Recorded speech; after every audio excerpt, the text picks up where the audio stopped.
主内弟兄，大家平安，小龙、少德师们，我们又在跟大家会合，kita berkumpul kembali dengan saudara-saudari，让我们大家不住的来学习。Mari kita terus belajar apa yang penatua kita bagikan，我们梁长老所分享的，我们不住的要寻求的我们唯一的神。以圣灵的带领 kita terus minta pimpinan Tuhan dan pimpinan Roh Kudus untuk menuntun kita。我们学习一直要寻求我们的上帝，来到上帝的同在里。kita terus datang di hadirat Tuhan， kita untuk rindu mencari， 我们渴慕来寻求我们的上帝，来学习如何的来亲近神。Koramdio， 我们要大家注意，我们不住的要学习。Kita semua terus belajar untuk hidup di dalam hadiratnya. Koramdio, kita sungguh-sungguh kita mau belajar menjadi serupa dengan Kristus。我们要学习如何的要更像我们的主耶稣基督。我们需要圣灵的引领，dan butuh pimpinan Roh Kudus， 在我们所做的一切事物都在Koramdio里头，我们在一切所做的事物都在上帝的同在里。主耶稣基督引领我们，又回到我们起初的教会。Kita kembali lagi kepada gereja mula-mula， 就是我们要学习在使徒行传2章42节。Kita kembali kepada gereja mula-mula， Kisah Rasul 2 ayat 42。apa yang Tuhan ajarkan， 就是我们要恒心遵守使徒的教训，彼此交接、握饼和祷告，让我们大家真的要专心。Kita semua terus berfokus pada gereja mula-mula， apa yang diajarkan di dalam Kisah Rasul 2 ayat 42 kepada pola gereja mula-mula dalam pengajaran rasul-rasul, hidup dalam persekutuan, memecahkan roti dan berdoa。我们要真正的要专注的学习 kita fokus belajar untuk kita bisa praktekkan， 我们要去实行神的话。好，我们鼓励大家不住的来学习，在基督肢体里头，我们要不住的要圣灵来引导我们。Kita di dalam tubuh Kristus, kita terus minta pimpinan Roh Kudus mengajar kita untuk hidup di dalam hadiratnya。好，我们鼓励大家能够预备我们的心，进入在上帝的同在里，进入在他的至圣所。Mari kita persiapkan hati kita. Saya mengundang semua jemaat bisa bangkit berdiri. Kita mengundang hadirat Tuhan, Roh Kudus pimpin kita untuk kita sungguh-sungguh kita memuji dan menyembah Dia。我们来到上帝的面前来敬拜我们的上帝，唯一的真神。让我们来大家低头祷告。天父，我们感谢你给我们一切的美好的时间，在我们进入的第3周，我们不住的要学习更像你。求神来引领我们每一个信徒在生命里头成为你的见证，让我们不住的为着我们这个国家祷告。在面临疫情的时候，我们真正的要同心祷告，进入在主耶稣基督的同在里，进入在你的至圣所。主耶稣基督，你保守我们每一个人都能够真正的来学习更像你主，充满我们每一个人被圣灵所引领，被圣灵所充满，保守在上帝的爱里头，我们得着从你而来的丰盛的喜乐。求主耶稣基督，你提醒我们，让我们能够真正的来学习，专注寻求神的话。求主耶稣基督保守我们，在我们生命里头成为你的见证，成为你的亮光，将把整个的时间交托在主耶稣基督的手里。祷告，奉靠耶稣基督的圣名祈求，大家相信的一起说阿们。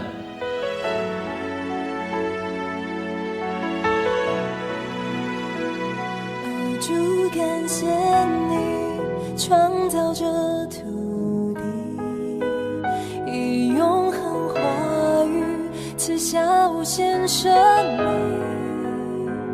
用恩典的馨香气息祝福这地，让我们全心跟随你带领。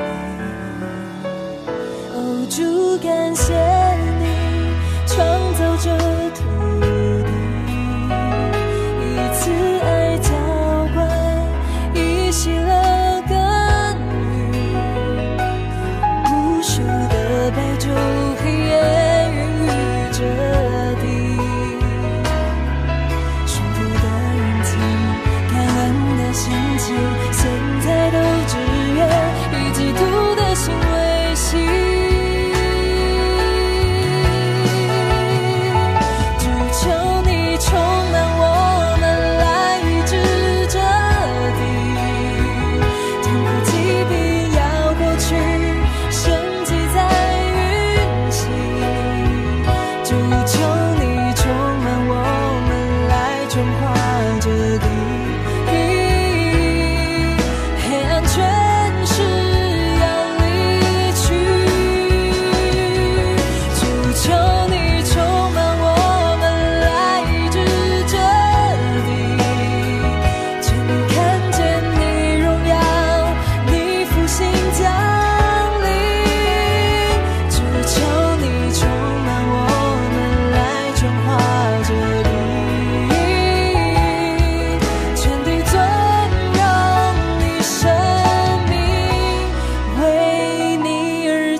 神迹在运行，主求你充满我们，来转化这地，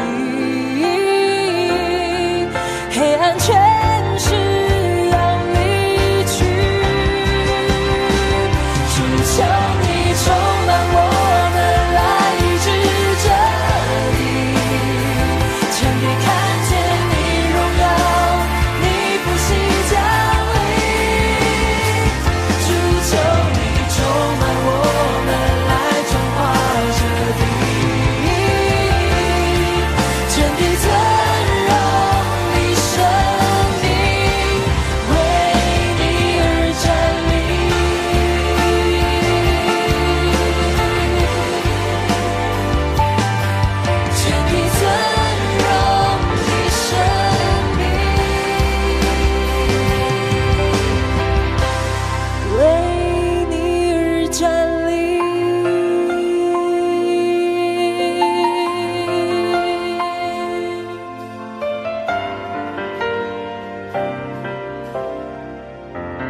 的上帝手里，不论有多大有多难的事，交托在上帝手里。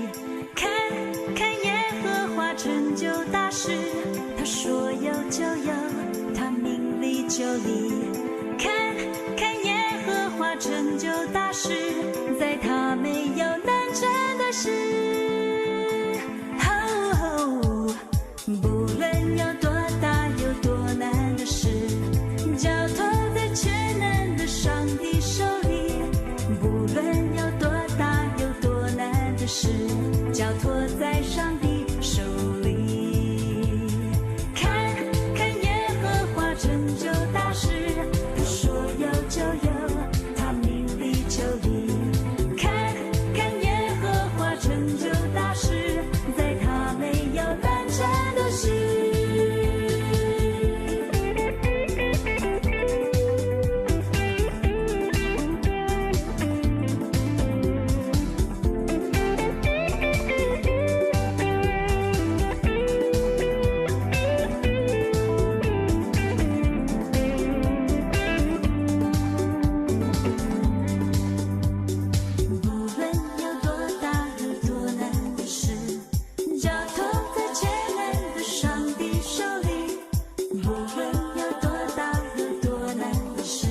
交托在上帝手里。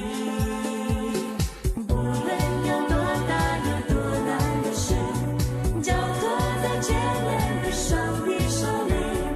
不论有多大有多难的事，交托在上帝手里。看看耶和华成就大事，他说有就有，他命里就立。成就大事，在他没有难成的事。看看耶和华成就大事，他说有就有，他命里就立。看看耶和华成就大事，在他没有难成的事，在他没有难成的事，在他没有难成的事。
真神，他名字叫耶稣，他来到这世界上，为要救赎你。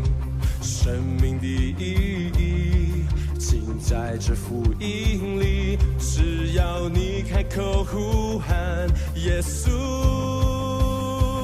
耶稣是生命一切问题的解答，耶稣是生命一切黑暗的亮光，将忧伤变为喜乐，将惧怕变为力量。耶稣是永恒唯一的盼望。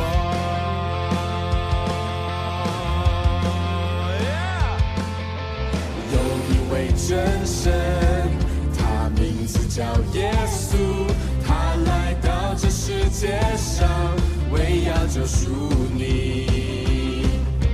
生命的意义尽在这福音里，只要你开口呼喊耶稣。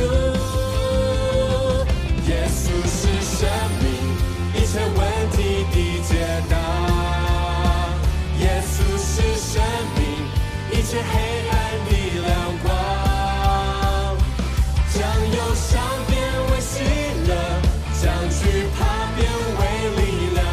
耶稣是永恒唯一的盼望。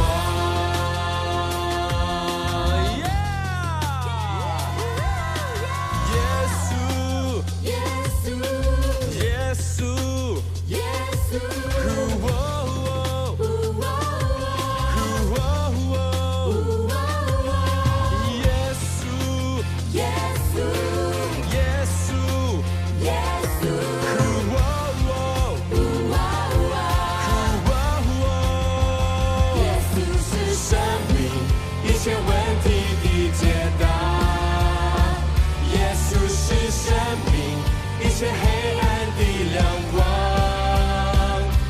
将忧伤变为喜乐，将惧怕变为力量。耶稣是永恒唯一的盼望，耶稣是生命，一切问题的解答。耶稣是生命，一切黑暗的亮光，将忧伤变为喜乐，将惧怕变为力量。耶稣是永恒唯一的盼望。耶稣，耶稣，耶稣，耶稣。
全名归你，你是我的救主。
亲爱的宝贵耶稣，你爱何等的甘甜，我的心深深被你吸引，爱你是我的喜乐，一生爱你，一生敬拜你，一生爱你，一生荣耀你，一生奉献，一生不回头，一生爱你，跟随你。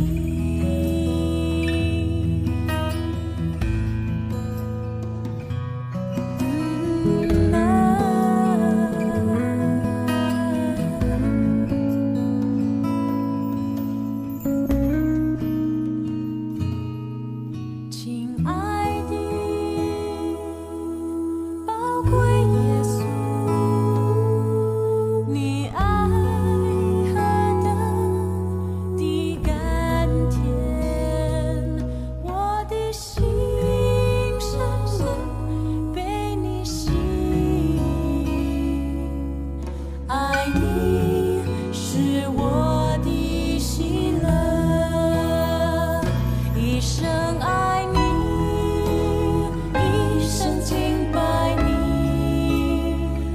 一生爱你，一生荣耀你，一生奉献，一生不回头，一生爱你，跟随你，一生爱你，一生敬拜你，一生爱你，一生荣耀你，一生奉献，一生不回头，一生爱你，跟随你，一生爱你，一生敬拜你，一生爱你，我把荣耀归给你，一生奉献，一生不回头，一生爱你，跟随你，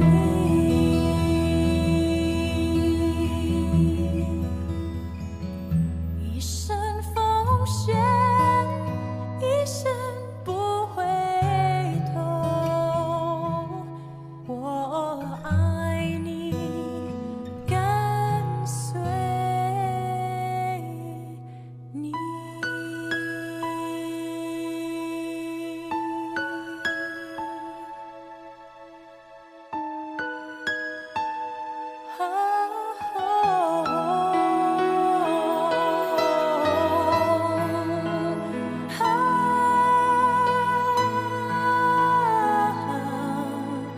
爱你是我的喜乐。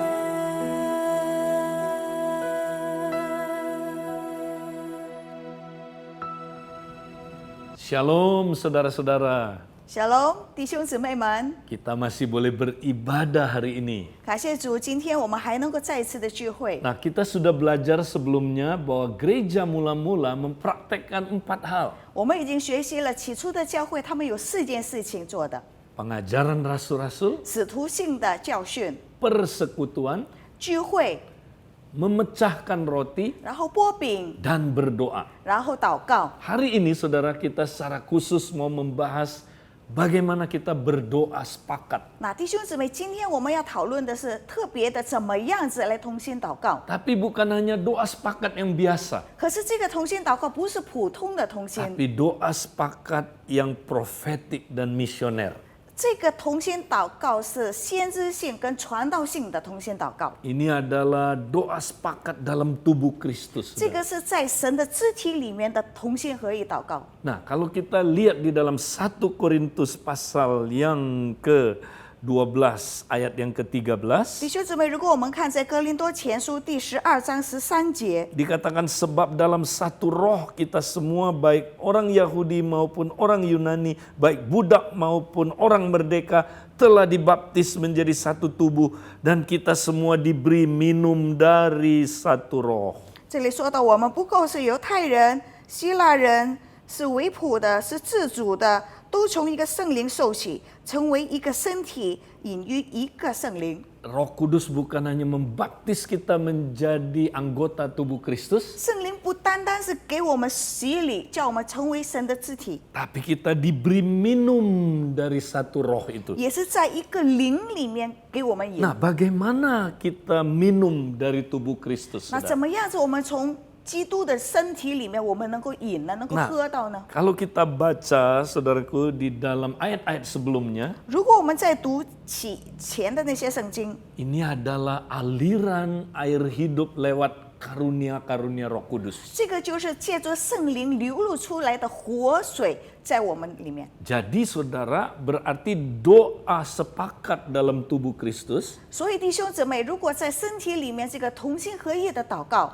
adalah doa sepakat di mana saudaraku kita melibatkan karunia-karunia Roh Kudus. 所以我们祷告的时候是把圣灵参与在里面， Di mana saudaraku ya ada hikmat mengalir, 在那个地方有智慧流露出来， ada pengetahuan, 也有知识， ada membedakan segala roh, 能够辨别诸灵， ada saudaraku nubuat, 也有预言， ada bahasa roh, 也有方言， ada menafsirkan bahasa roh, 然后有异方言， ada iman, 有信心， mujizat dan kesembuhan. 有神迹，有医治。 Nah, doa-doa inilah yang disebut doa yang profetik. 那弟兄姊妹，这样子的祷告叫做先知性的祷告。 Jadi kalau kita praktekkan ini, saudara, 弟兄姊妹，如果我们能够去施行它， maka kuasa Tuhan nyata sekali di dalam tubuh Kristus. 所以神的能力在神的肢体里面非常大的显现出来。 Jadi kita jangan cuma berdoa biasa-biasa aja, 所以 saudara. 弟兄姊妹，我们祷告的时候不是普普通通、平平常常的祷告， Tapi kita mau berdoa yang profetik.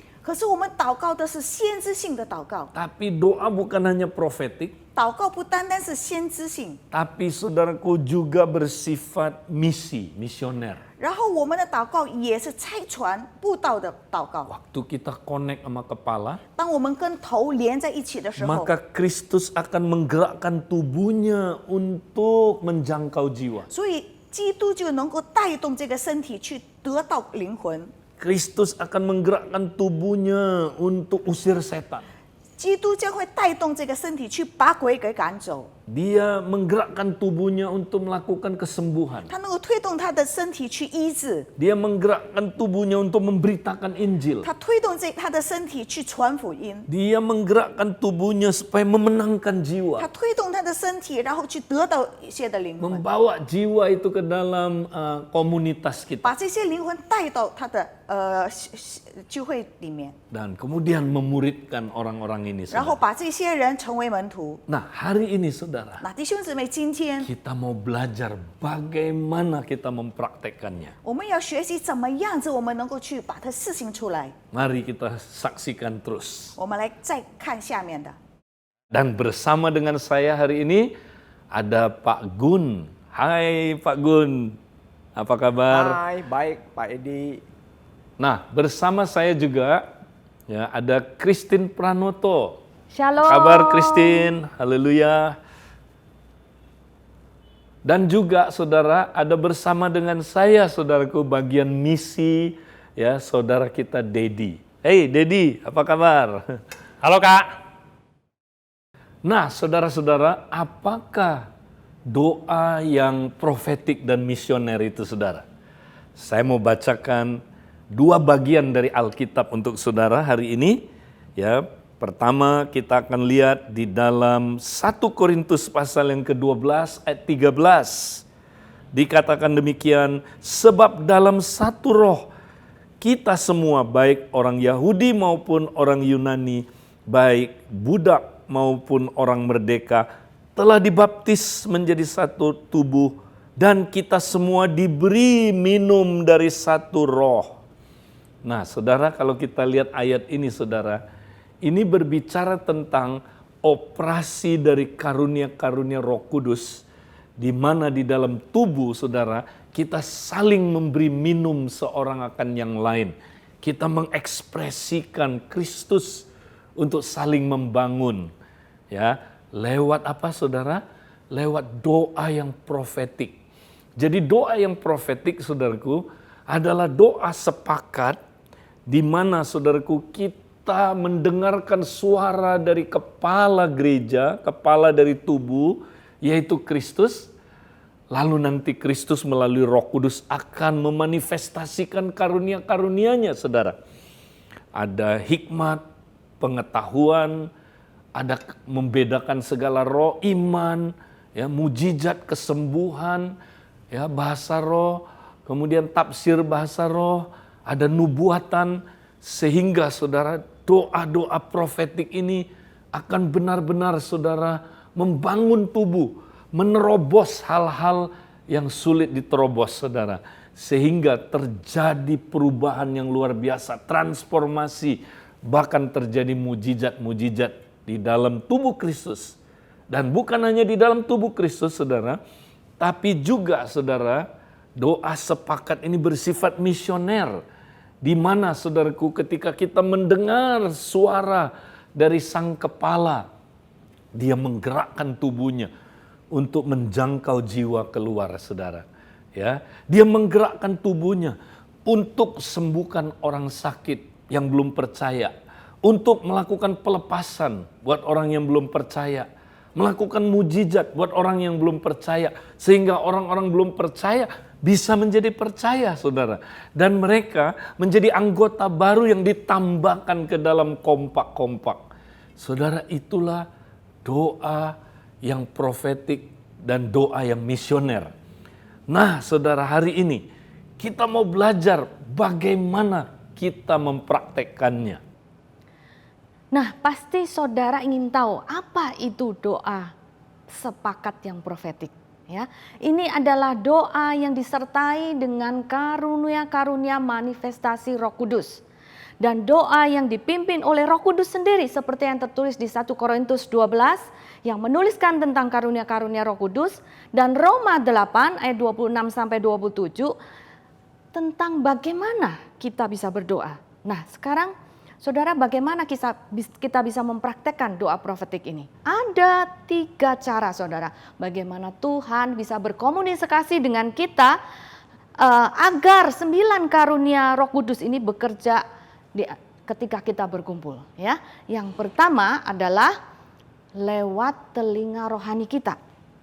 Ya, kita mendengar suaranya ketika dia berbicara, dan tentunya juga dia bisa memberikan ayat-ayat firman Tuhan untuk menguatkan yang lain, dan tentunya ayat-ayat firman Tuhan itu sesuai dengan penafsiran yang benar. Ya, pertama lewat telinga rohani kita mendengar. Yang kedua adalah lewat mata rohani kita. Tuhan memberikan pesannya lewat gambar, lewat penglihatan. Dan pesan itu yang lewat gambar ada sesuatu pesan untuk membangun yang lain. Dan yang ketiga adalah lewat perasaan kita, ya. Jadi Tuhan bisa memberikan impresi untuk memberikan pesan kepada orang lain. Nah, saudara, kalau kita lihat Tuhan selalu menyampaikan pesan-pesannya lewat indera kita, ya. Dia tidak akan menyampaikan lewat hal-hal lain yang menyulitkan, tapi dia selalu memberikan pesan lewat indera kita. Untuk apa kita membangun karunia-karunia profetik ini, saudara? Ketika kita berkumpul, tentunya ada tujuannya, ya, untuk membangun, menghibur, dan menasihati satu dengan yang lain. Dan tentunya semuanya ini didasari dengan landasan kasih, saudara, 1 Korintus 13, ya. Nah, selama ini, saudara, saya banyak melayani orang, ya, dan lewat doa-doa profetik ini ada beberapa kesaksian ya yang akan saya sampaikan kepada saudara. Banyak sekali kesaksian, tapi saya sudah pilih 2 kesaksian yang akan saya bagikan supaya saudara mengerti bagaimana mempraktekkan karunia-karunia ini. Yang pertama saudara, waktu itu saya dengan tim mendoakan seorang wanita ya. Dia datang kepada kami untuk didoakan, katanya dia menderita sakit kepala dan migrain yang terus-menerus. Nah mungkin saudara bingung, sakit kepala aja kok minta didoain, minum Panadol kan sudah beres ya. Tapi saudara, kalau migrain yang terus-menerus itu pasti ada sesuatu yang terjadi dalam hidup orang itu. Yang sekali minum Panadol tidak bisa sembuh ya. Jadi ketika kami sama-sama mau mendoakan, Tuhan memberitahu saya saudara, bahwa dia punya roh kekhawatiran. Kemudian saya katakan, apa kamu sering khawatir dalam hidup kamu? Saya bilang, iya, saya sering khawatir, bahkan setiap hari ada hal-hal kecil aja saya sering khawatir akan hidup saya. Dia katakan begitu. Terus saya katakan demikian, kalau begitu mari kita sama-sama berdoa dan Tuhan katakan saya untuk menengking roh kekhawatiran yang dalam diri dia. Ya. Dan kita sama-sama doakan roh kekhawatirannya saudara, dia kelepasan saudara sampai sekitar 15 menit. Dan setelah itu dia bilang dia mengalami kelepasan. Nah 1 minggu kemudian dia menelpon saya memberitahukan saudara apa yang terjadi ya setelah pelepasan itu. Nah dia katakan saudara bahwa migrainnya yang setiap hari itu sembuh total. Dia nggak pernah sakit migrain lagi. Lalu dia katakan demikian, Kak, saya sebenarnya lupa kasih tahu kakak bahwa sebenarnya saya itu punya penyakit eksim di tangan saya, penyakit kulit yang sudah ke dokter berapa kali, dokternya kasih salep tapi nggak sembuh-sembuh. Tapi hari ini Kak, dia fotoin saudara, eksim saya sembuh, haleluya. Jadi saudara lihat karunia apa yang bekerja saudara? Karunia membedakan roh bekerja dan karunia kesembuhan bekerja. Ketika 2 karunia ini bekerja bersama-sama saudara, lihat migrain yang setiap hari sembuh saudara. Dia kekhawatirannya dicabut, sekarang dia membaca firman Tuhan, setiap hari dia punya kelepasan dan dia juga punya kekhawatiran. Bahkan penyakit eksimnya yang bertahun-tahun sembuh saudara. Haleluya ya. Kemudian yang kedua saudara, ada satu kesaksian lagi, yaitu suatu hari saya diminta oleh teman saya, dia seorang direktris sebuah perusahaan saudara. Dia meminta saya untuk mengajarkan firman Tuhan kepada head divisi di kantor dia ya, yang orang Kristen. Nah, saya mengajarkan firman Tuhan dan setelah selesai, saya katakan mari kita sama-sama berdoa untuk Tuhan melawat setiap saudara dan Tuhan bekerja di kantor ini. Nah, ketika saya berdoa begitu saudara, tiba-tiba Tuhan memberikan satu penglihatan kepada saya. Saudara tahu apa penglihatannya? Tiba-tiba Tuhan bisa memperlihatkan seekor tikus yang sedang menggerogoti makanan yang sedang dia curi. Langsung saya sampaikan pesan ini dan saya katakan, tikus selalu berbicara tentang roh pencurian. Saya tidak tahu apa yang terjadi di kantor ini, tapi mari kita sama-sama berdoa supaya roh pencurian itu tidak terjadi di kantor ini dan pencurian dalam bentuk apapun akan disingkapkan. Ya, kita berdoa. Jadi saudara lihat karunia apa yang bekerja? Karunia pengetahuan, karena diberitahu apa yang terjadi di kantor itu saat ini. Ya. Dan seminggu kemudian teman saya menelpon saya saudara. Apa yang dia katakan? Luar biasa dia katakan. Tikusnya sudah ketemu. Haleluya. Dia katakan pencuriannya sudah terungkap. Ya. Kemudian dia cerita, saya tanya apa itu? Oh rupanya teman saya ini kantornya perusahaan leasing saudara yang memberikan pinjaman kredit. Jadi karyawan dia yang paling banyak adalah debt collector. Dan debt collector itu setelah mengambil uang, uangnya nggak disetor tapi diambil buat mereka sendiri dan itu sampai menumpuk saudara. Puji Tuhan terungkap beberapa debt collector ini ketahuan saudara. Diungkap, jadi puji Tuhan karena karunia pengetahuan saudara yang bekerja saat kita berdoa. sebuah perusahaan diselamatkan dari kerugian yang besar. Haleluya. Nah, saudara, mari kita lihat, pasti saudara exciting. Nah, mari kita sama-sama saudara akan praktek dengan doa yang profetik ini. Dan sebentar kita akan dengar dari Pak Gun petunjuk-petunjuk bagaimana kita melakukannya ini di lapangan. Salah satu doa yang paling exciting adalah ketika kita bersama dengan tubuh berdoa profetis. Doa ini powerful sekali saudara. Nah sekarang kita mau belajar bagaimana caranya mempraktekkan di lapangan. Dan bagaimana kita memulainya. Nah hal yang pertama adalah kita perlu briefing semua anggota yang berkumpul. Baik berkumpul secara fisik atau yang tidak berkumpul secara fisik. Kita mesti yakinkan bahwa setiap kita adalah anggota tubuh Kristus. Dan semua kita berfokus kepada kepala. Nah kita memulai dengan doa yang sederhana. Kita ajak bahwa semua kita mengakui bahwa saya adalah anggota tubuh Kristus. Bahwa saya terhubung dengan kepala. Kemudian ada salah satu di antara kami yang bersama-sama dengan komunitas ini berdoa. Dalam doa itu isinya adalah kita mengakui, Tuhan, kami adalah anggota tubuh-Mu yang terhubung dengan kepala. Kami siap melakukan peperangan rohani. Kami siap untuk melakukan apa yang Tuhan mau. Satukan hati kami.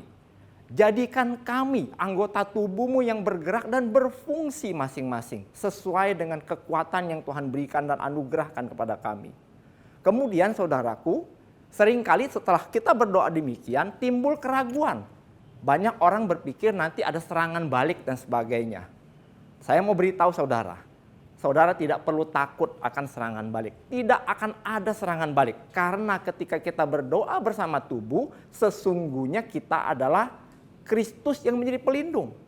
Jadi caranya saudaraku, kita minta supaya kita punya iman yang benar-benar percaya penuh. Kita minta masing-masing kita berdoa. Dan dalam doa itu kita katakan, Tuhan bungkus kami dengan kuasa darah-Mu. Kami percaya ketika kami disatukan, kuasa-Mu akan bekerja. Perlindungan-Mu begitu nyata karena Engkau yang jadi kepala bagi kami. Kami percaya penuh bahwa tidak ada satu serangan balik apapun yang akan menyerang kami. Dan saudaraku, saudara percaya atau tidak, tapi saya mengalami setiap kali kami melakukan doa profetik ini, kami tidak pernah mengalami serangan balik sama sekali. Dan ini adalah prinsip yang harus kita pegang. Lalu saudaraku, kita mulai berdoa. Kita fokus saudaraku. Ya, setelah kita fokus, dengarkan suara yang datang dari Tuhan. Tiba-tiba Tuhan bisa memberikan gambaran. Ada kata-kata, ada perasaan roh. Nah, mulai satu persatu kita lakukan peperangan. Setelah kita lakukan peperangan sesuai dengan karunia yang Tuhan berikan dan percayakan kepada kita akan melihat bahwa hasilnya luar biasa. Nah, doa profetis ini saudara adalah sebuah doa yang menggunakan otoritas Tuhan. Di dalam Alkitab diceritakan ada seorang perwira yang meminta Tuhan Yesus untuk menyembuhkan hambanya yang sedang sakit. Tetapi perwira ini merasa tidak layak untuk menerima kehadiran Tuhan Yesus di rumahnya. Perwira ini berkata, di bawahku ada bawahan. Kalau aku perintahkan bawahan untuk pergi, maka dia akan pergi. Dia percaya akan otoritas Tuhan. Dia berkata, Tuhan Yesus cukup satu kata saja Engkau sampaikan. Itu sudah cukup bagiku. Dan saudaraku, apa yang terjadi? Tuhan Yesus heran. Dia punya iman yang demikian kuatnya. Dan saudaraku, ya di dalam kisah itu diceritakan bahwa saat itu juga hambanya mengalami kesembuhan.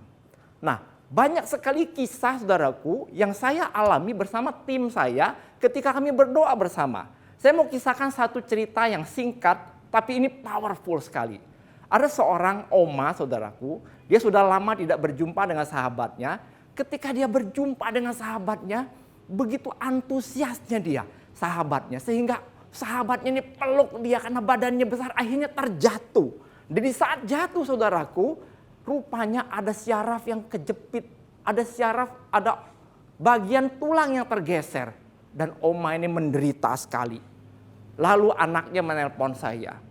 Saya tanya bersama dengan dia, ada berapa orang di rumah? Oh, kami ada suami istri. Saya tanya lagi, ada berapa banyak orang lain yang percaya? Hanya kami berdua. Saya bilang, baik, kita mau doa. Ya, jadi hanya pakai telepon, saudaraku. Ya, kemudian kami doa bersama-sama. Kami katakan begini, ya, Tuhan, kami adalah tubuhmu yang bergerak. Kami percaya mukjizat, kuasa dan kesembuhan itu dapat terjadi ketika kami bersatu. Karena kami percaya Engkau yang memimpin dan kuasamu bekerja. Dan saudara, pada saat itu akhirnya saya katakan begini dalam doanya. Mari, perdengarkan suara doa ini kepada Oma. Kalian semua ikuti doa saya.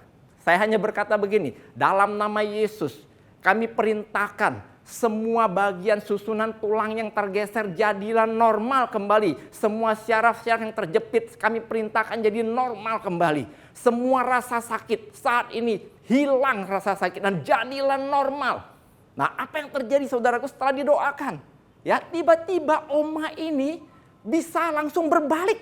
Ya, kemudian dia bisa duduk, dia bilang puji Tuhan, haleluya, luar biasa Tuhan kita. Nah, ini adalah satu contoh bahwa ini otoritas Tuhan yang dinyatakan. Nah, mungkin saudara agak bingung, apakah kita bisa melakukan doa pelepasan? Saya mau katakan bisa, tapi jangan lakukan sendiri. Sekali lagi, kita harus bersama dengan tim kita, ya.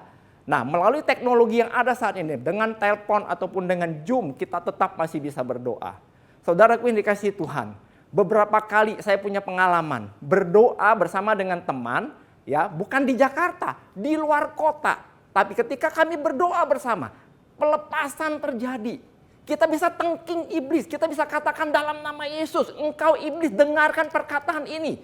Engkau sudah dikalahkan di kayu salib. Saat ini kami perintahkan kau pergi dari orang ini. Dan itu terjadi saudaraku. Manifestasinya tetap sama. Orang itu berteriak saudaraku. Dan tidak lama kemudian dia bangkit, dia bangun, dia katakan, saya lepas hari ini. Luar biasa Tuhan kita. Haleluya. Ya, nah saudaraku, mari kita praktekkan.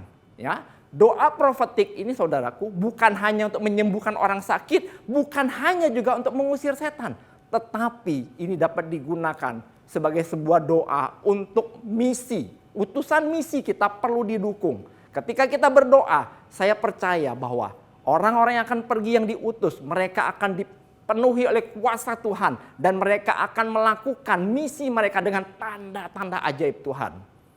Kita sudah dengar dan kita sama-sama mau mempraktekkan doa sepakat yang profetik. Nah, kali ini kita juga mau sama-sama belajar bagaimana kita praktek doa sepakat yang misioner. Apa itu doa yang misioner? Doa misioner itu doa di mana kita menggunakan kunci-kunci kerajaan Allah. Ya, untuk apa? Untuk kita mendobrak pintu daripada kuasa-kuasa kegelapan. Dan juga apa? Kita ya kan menghancurkan kuasa-kuasa daripada si jahat. Dan bukan hanya itu saja. Ketika kita mempraktekkan doa misioner, ya, kita akan membebaskan jiwa-jiwa yang dicengkram oleh kuasa kegelapan dan membebaskan mereka dari belenggu-belenggu si jahat.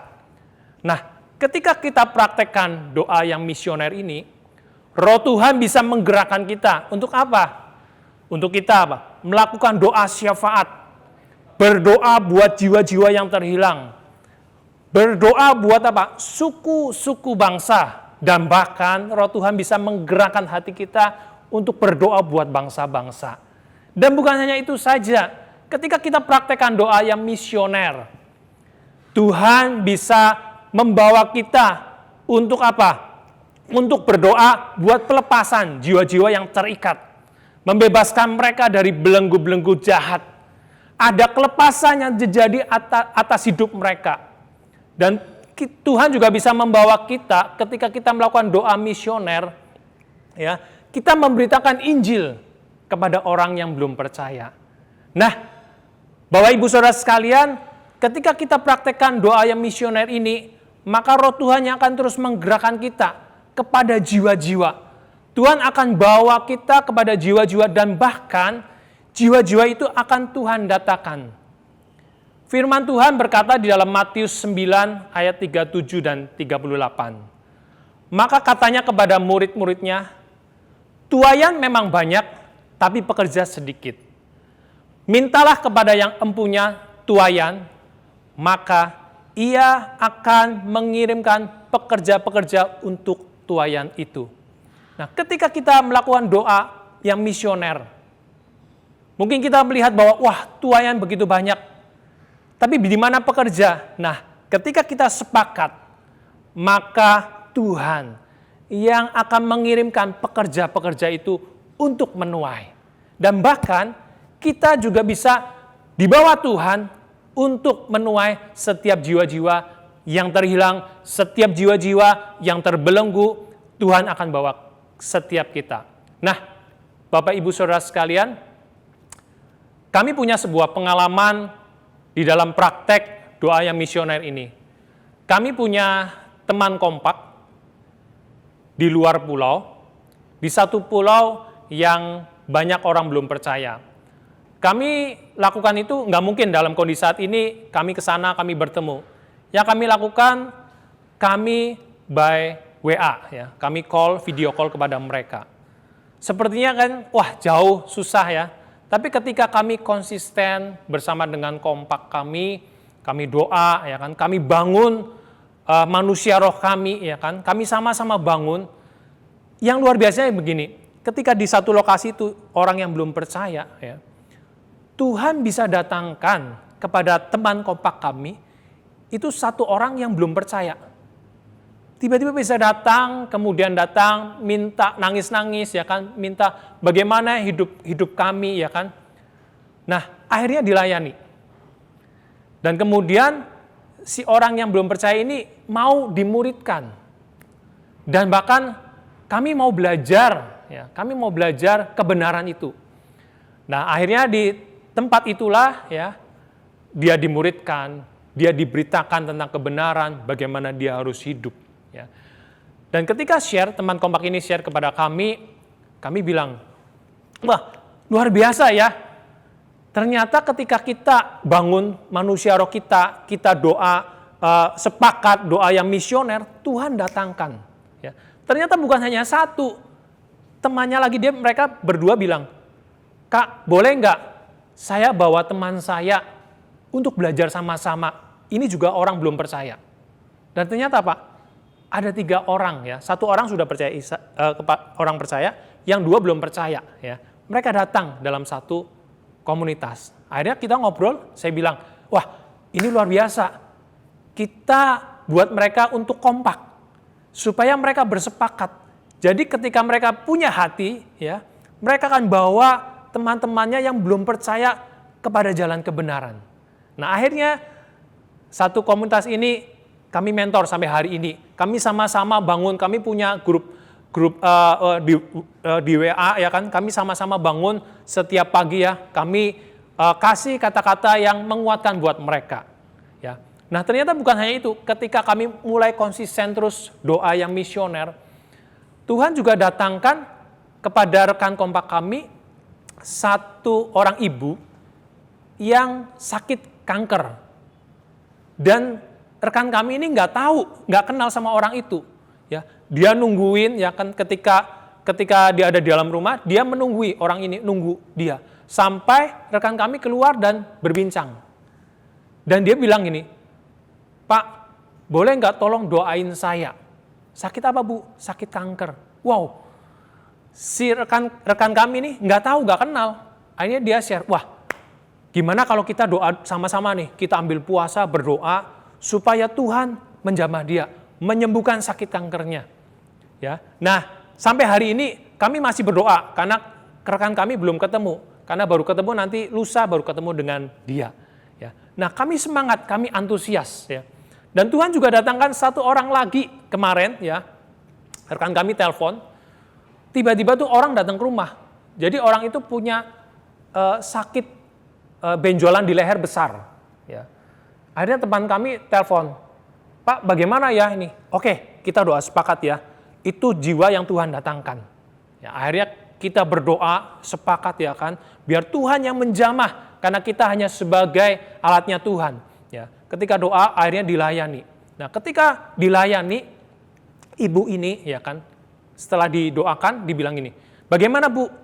Rasanya kok udah nggak keras lagi ya, udah mulai lembek.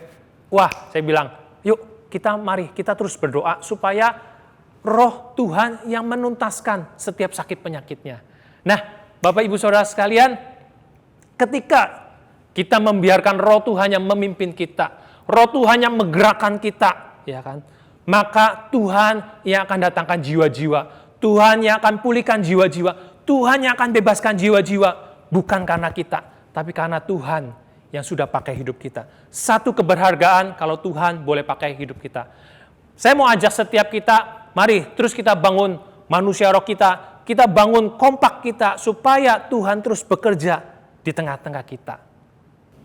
Haleluya saudara, betapa luar biasanya kita sudah mendengar dari 4 equiper ya tentang topik ini saudara. Sehingga menjadi jelas buat kita bagaimana mengaplikasinya di dalam kompak-kompak, komsel-komsel, keluarga-keluarga, di dalam kita keluar menginjil saudara. Memenangkan jiwa dan memuridkan jiwa-jiwa di dalam kompak-kompak kita. Nah saudara-saudara, sebenarnya hal-hal ini sudah mulai terjadi di tengah-tengah kita. Ada banyak sekali kesaksian yang luar biasa. Nah diantaranya kita mau dengar 2 kesaksian saudara yang luar biasa tentang impact dari doa yang profetik dan doa yang misioner ini. Mari kita saksikan. Shalom, saya mau bersaksi di dalam gereja kita ada seorang ibu Anita dan suaminya Pak Aciang, bagaimana dia pengalaman dengan Tuhan. Pertama dia datang ke Komsel ya, dia datang di Komsel, dia dalam keadaan terpuruk, tapi karena dia masih malu, dia nggak pernah jelasin keadaan dia. Tapi Tuhan dahsyat.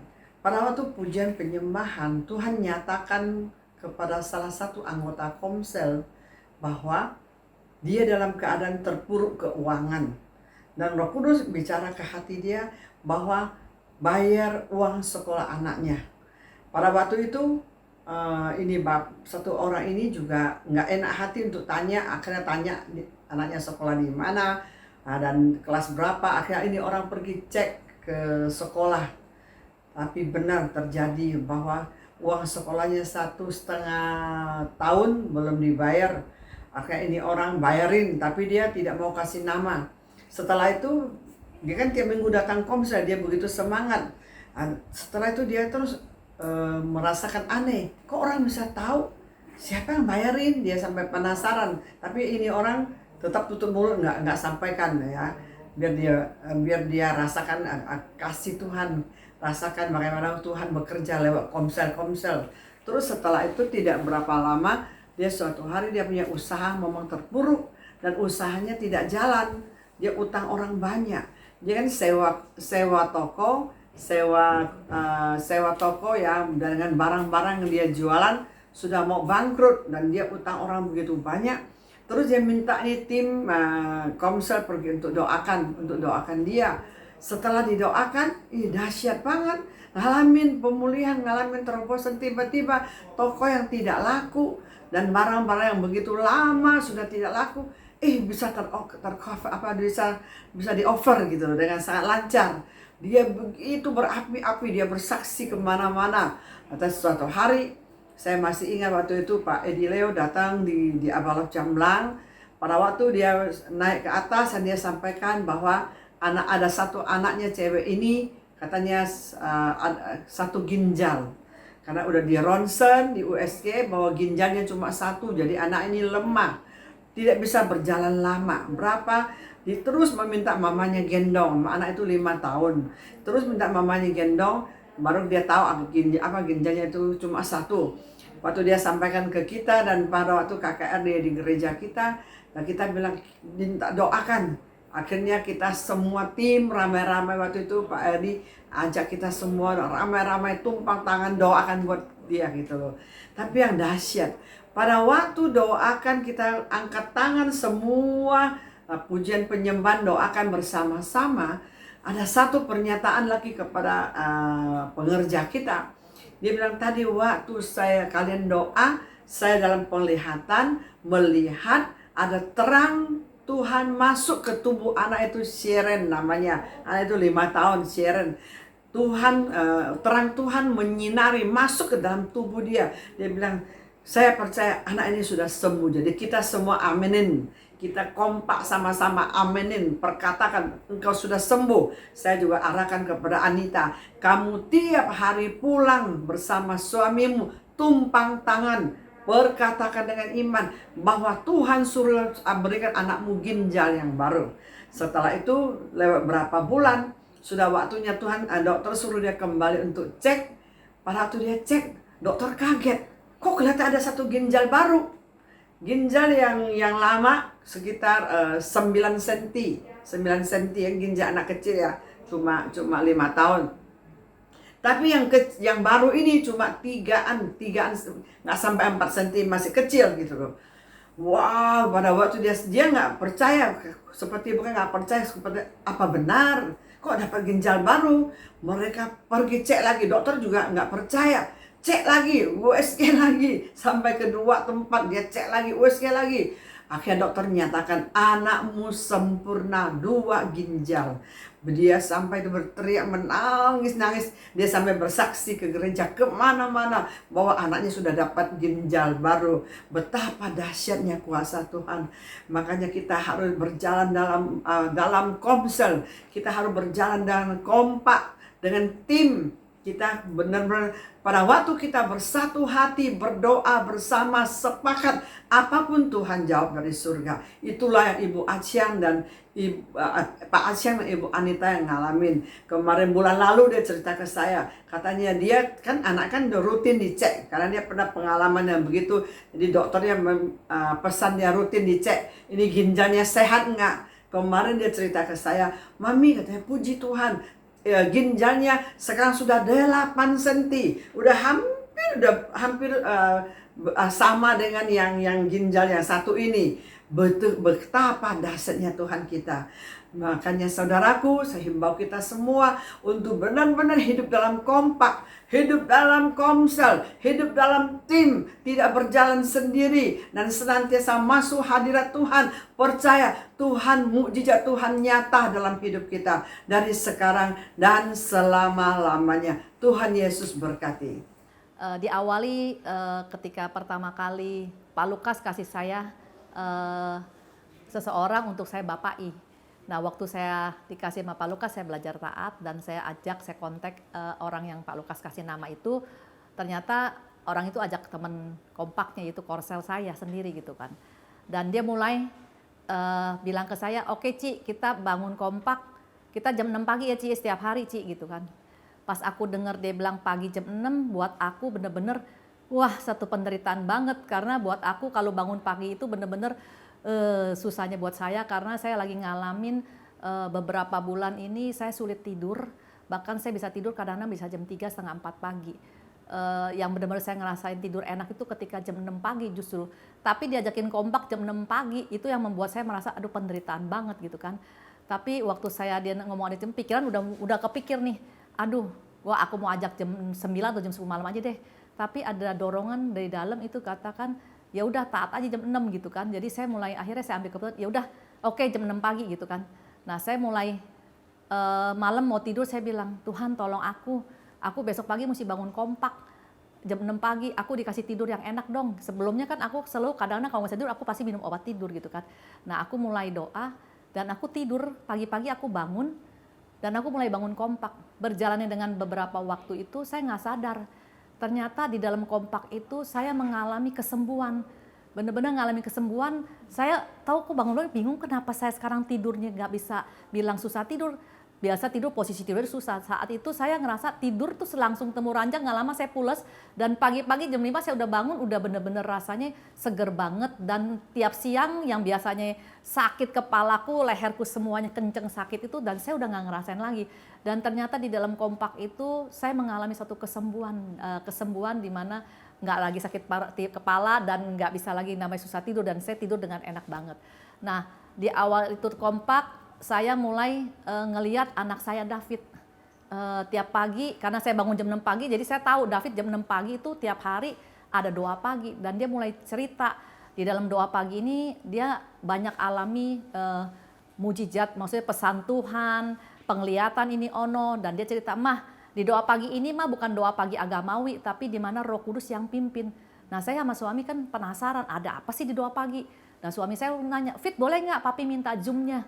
"Oh, boleh papi," katanya. Nah, besoknya saya langsung tuh sama suami buka, dan pas masuk itu buka Zoom itu telat, padahal saya itu benar-benar tinggal 20 menit lagi saya masuk. Tapi waktu pas masuk itu anehnya benar-benar saya ngerasa sama suami itu, ini ada apa ya di doa pagi? Sampai pas masuk itu benar-benar hadiratnya kuat banget, dan nangisnya nggak bisa berhenti, mau di stop juga nggak bisa. Berdua suami itu nangis sampai selesai doa pagi itu tetap aja masih kerasa satu hari itu benar-benar.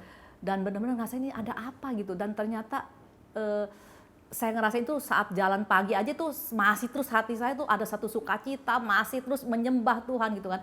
Nah, ini saya udah dapat begini, waduh, saya mesti ajak teman kompak saya nih. Saya mulai ajak, besok pagi kita ikut doa pagi ya di doa pagi di satu tempat ini.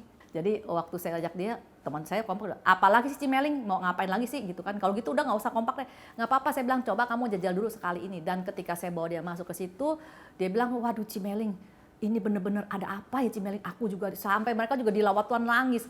Keesokannya saya mulai ajak korsel saya. Nah, dia juga nanya lagi, Cimeling mau ngapain lagi nih Cimeling, mau ngajak kemana lagi Cimeling gitu kan. Terus saya bilang, udah ikut aja dah, taat aja. Terus dia bilang, ya udah gue mau taat lah gitu kan. Nah, dia masuk, ketika dia masuk di dalam doa pagi, dia juga bilang ini, Ci, ini loh Ci yang aku cari-cari doa yang seperti ini gitu kan. Nah, mulai berjalan tuh. Jadi sesudah itu dia, korsel saya ini, istrinya bener-bener cuek banget. Udah 15 tahun, sampai 16 tahun di Komsel, tidak pedulilah, bodoh amat sama sekali. Dan dia kerindu banget istrinya bisa sama-sama melayani. Jadi dia sengaja doa pagi, dia buka speakernya kenceng supaya istrinya denger. Istri pada lagi tiduran, tapi yang luar biasanya istrinya tuh nangis gak berhenti-berhenti sampai tisu bertumpuk-tumpuk di ranjang gitu kan. Wah, suaminya seneng banget, dan malamnya dia datang suaminya waktu doa, dia minta maaf, dia sujud, dia minta maaf. Besok paginya dia juga masih belum benar-benar siap banget, dia masih cuek dan dia masih ditiduran di ranjang. Pas di acara itu pagi, doa pagi itu ada ada yang sampein pesan tentang kesembuhan. Nah, dia langsung sadar tuh. Dia ngalamin sudah 3 tahun tangan tendonnya sakit, dia bilang. Jadi kalau angkat tangan dan nyapu tuh sakit udah 3 tahun. Dan langsung dia cepat-cepat pegang tangan yang sakit, dia tumpangin tangan, dia komat kamit, kata suaminya kan ngelihat dia komat kamit gitu. Selesai doa pagi itu dia bangun, dia bilang, tangan aku sembuh. Dan dia senangnya minta ampun dah. Nah, mulai besok paginya itu dia udah nggak usah disuruh, dia udah mandi pagi-pagi dan dia udah siapin banget untuk ikut doa pagi. Dan itu terjadinya dia udah mulai sadar, dan dia bilang dia nyesel selama bertahun-tahun ini, dan dia benar-benar ngalamin benar-benar di doa pagi ini dijamah Tuhan, dan dia mengalami satu kesembuhan juga gitu kan. Dan yang lebih amazing lagi yang saya dapatin adalah di kompak saya sendiri gitu. Jadi waktu ada satu pagi itu bicara tentang dosa atau apa, aku padahal waktu udah ikut di situ, aku ngerasain ada sesuatu yang sakit banget di aku gitu kan. Bener-bener terasa banget sakitnya. Terus aku chat teman kompak aku satu, aku bilang, kayaknya kita mesti lain satu teman kompak kita ini nih. Terus dia langsung balas saya, Ci, ini aku baru dapet chatting dari dia nih. Dia bilang, apa gua perlu ngaku dosa sama lo orang, kata gitu kan. Terus teman aku bilang ini, ya lu kalau mau sembuh lu harus ngaku dosa. Terus akhirnya ya udah, ntar jam 7 selesai doa kita ketemu. Dan bener-bener kita abis itu selesai doa, kita ketemuan lagi. Terus udah cerita dia semua. Dan bener-bener waktu dia cerita itu sampai saya sama teman kompak saya satu lagi tuh nangis sampai nggak bisa berhenti, tuh bener ngalamin apa yang dia alami itu. Dan udah saya mulai nyembah, dan teman saya mulai doain dia, dan dia mengalami bener-bener pemulihan kesembuhan sampai dia ngalamin holy laughter, sampai dia ngalamin satu sukacita yang luar biasanya adalah dia di taman. Dan itu lucunya dia bilang ini, waktu dia lagi ngalamin itu, Tuhan tuh bener-bener malaikat jaga banget. Nggak ada satupun orang yang lewat di taman itu. Sampai dia selesai, baru ada namanya orang lewat. Itu dahsyatnya banget. Dan ternyata lewat doa pagi itu nggak berhenti di situ aja. Ketika dia benar-benar ngaku dosa dia yang sekian tahun, 20 tahunan dia bilang disimpan deh. Itu dia buka itu benar-benar dia ngalamin satu kesembuhan dari Tuhan totalis banget gitu. Yang menurut dia udah ngaku, udah ngaku, cuman dia bilang ini dia nggak mungkin mau ngaku gitu kan. Nah, ketika dia ngaku, Tuhan sembuhkan dia. Dan Tuhan nggak stop sampai di situ. Malam itu teman kompak aku chat aku, Ci, aku dapetin Tuhan suruh saya kita doain dia kakinya gitu. Karena kakinya sempat mengalami kecelakaan, jadi posisinya nggak rata, pincang gitu kan. Jadi Tuhan suruh doain. Dan sesudah doa pagi, kita benar-benar langsung doain dia gitu kan. Dia secara ini juga, lu mau apa lagi nih gitu kan. Terus akhirnya, yaudah Ci, lu duduk situ, kaki lu serojorin gitu kan. Terus memang terlihat banget nggak sejajar kaki dia gitu kan. Ya udah, kita mau doa nih sama-sama nih gitu kan. Nah waktu itu pas aku berempat sama satu faselku gitu. Dan aku mulai nyembah Tuhan. Terus teman aku mulai tuh perintahin kaki yang nggak sejajar, diperintahin untuk sejajar. Dan satu lagi teman aku bilang, seumur hidup aku belum pernah yang namanya ngelihat itu gerak jalan kakinya panjangnya itu sama-sama rata deh. Dan dia bilang, terus teman aku yang itu bilang, lihat katanya kaki gua, katanya yang mata kaki gua yang nggak pernah bisa rata itu, kok bisa sama rata sekarang gitu kan. Udah ketawa-tawa di sana. Terus dia pegang paha dia. Ci, dia bilang, aduh, paha gue, jendolan di paha gue itu hilang loh, kagak ada, kemana dia cari-cari, dia bilang, kok bener-bener nggak ada, dia bangun, dia lompat-lompat, dia bilang, gue bener-bener hilang loh yang jendolan. Jadi sejak waktu jatuh di usia 18 tahun itu, dia mengalami patah tulang pahanya yang bertumpuk seperti begini, jadi berjendol gitu kan. Itu membuat dia sakit, kalau dia jalan lama, jadi langsung pinggangnya semua sakit, dia bilang. Dan saat kita doain tuh, dia bilang, itu jendolan itu dia pegang udah nggak ada, rata banget. Dia bilang, hampir rasanya gue pengen pulang cepet-cepet ke rumah, pengen ngeliat bener-bener hilang. Ternyata bener-bener Tuhan sembuhin dia totalis banget.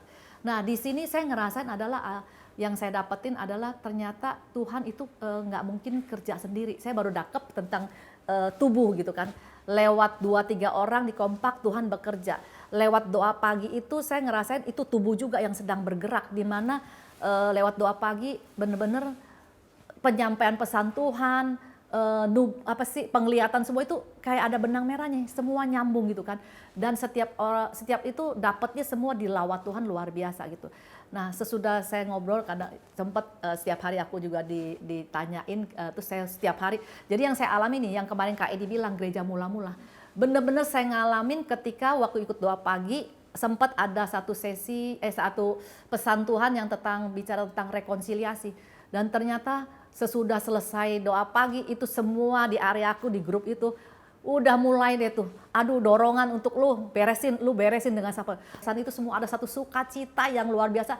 Jadi setiap hari udah ke gereja mula-mula. Dan benar-benar saya ngerasain yang dibilang bertekun dalam pengajaran rasul-rasul, bertekun dalam persekutuan, bertekun dalam doa, ya kan, bertekun dalam perjamuan kudus ya. Ini gelombang api ini sedang Tuhan lagi mau bekerja, keluar banget dan saya nangkep itu. Dan saya ngerasain ini bahwa ini nggak bekerja sendiri, harus dengan tubuh benar-benar. Nah yang saya dapetin lagi adalah, oh iya, di situ pada saat kita ngalamin bersama-sama, karunia-karunia Tuhan bekerja banget. Yang dapat penglihatan, yang pesan Tuhan itu benar-benar nyata terjadi, bekerja di dalam tubuhnya itu. Yaitu yang saya rasakan ketika saya bangun kompak, terus saya ada di dalam doa pagi bersama-sama, itu yang sedang terjadi di area saya. Dan saya rindu, bukan area saja yang dapat alamin seperti ini, saya rindu setiap teman-teman yang belum ada bergabung di doa pagi, yuk kita alamin, kita tangkap api kegerakan ini yang sedang bekerja, yang sedang Tuhan curahkan saat ini, yang sedang bergerak. Maka itu saya dapetin bahwa tiang awan, tiang api sedang bergerak, jangan sampai kita tertinggal. Inilah yang saya dapetin, yang saya saksikan, di mana benar-benar saya amazing banget dengan Tuhan lewat doa pagi, lewat kompak, benar-benar alami yang disebut gereja mula-mula itu. Terima kasih, Tuhan memberkati. Saudara-saudara, kalau sudah begitu jelas kita menerima equipping ini saudara, mari kita mau praktekkan saudara. Saya dorong saudara untuk praktekkan di dalam hidup kita, di kompak-kompak, di komsel-komsel, di dalam keluarga kita saudara. Mari kita praktekkan karena Allah pasti akan memberi kita kasih karunia untuk kita mempraktekannya. Saudara, nanti kita akan lihat kegerakan revival terjadi ya, mulai dari komsel-komsel dan akan melanda kepada saudaraku kota-kota dan bangsa-bangsa. Saya percaya saudara, Tuhan akan menyertai kita semua. Haleluya saudara-saudara. 哈利路亚，弟兄姊妹， Kita sudah mendengar pengajaran yang begitu luar biasa. 我们已经听了他们的教导， Mari kita terima berkat Tuhan dan pengutusan. 现在我们要接受主的祝福，接受他的差传， Biarlah berkat dari Allah Bapa, 从天父来的祝福， cinta kasih dari Tuhan Yesus 从 Kristus, 基督耶稣来的爱惜， persekutuan dalam Roh Kudus 跟圣灵的同在， menyertai saudara 要与你在一 dari 起， sekarang sampai selamanya. 从现在一直到永永远远。 Terimalah pengutusan dari Bapa, 也从天父来的差传 jadilah berkat, 成为祝福， selesaikan misi Bapa. 要把天父的意念成就。